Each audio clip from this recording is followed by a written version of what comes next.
was a kid, my friends and I would often make promises to each other. If we really wanted to emphasize our commitment, we'd say things like, "Cross my heart and hope to die," or we might extend our little finger and hook our friend's little finger in a pinky promise. While we might change our minds about keeping regular promises, a pinky promise was not to be broken. This gesture showed we meant to keep our word. The Bible is filled with promises, though sometimes in the Old Testament, they're called covenants. There are several examples of God's faithfulness in keeping the covenants made with ancient Israel. There are also several examples of people who broke their covenant with God. What is fascinating is to note that the unfaithfulness of the Israelites did not affect God's faithfulness to them. The Old Testament prophets express God's grief over the broken promises made, but they always reassure God's people that God will never break his promises to them. Jesus is the fulfillment of God's promises. His resurrection, for example, gives us the promise that we will also be resurrected. Many wondered about this promise. The Apostle Paul wrote to the church at Thessalonica when they were wondering if God meant to keep his promise of resurrection.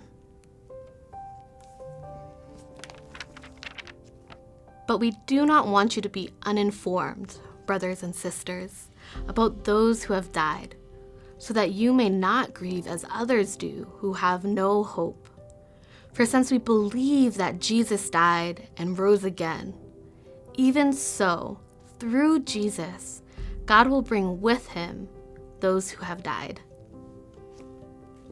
The Thessalonians were grieving and asking big questions. What happens to our loved ones after death? What happens to us? These big questions were a way of asking God, are you going to keep your promise of resurrection?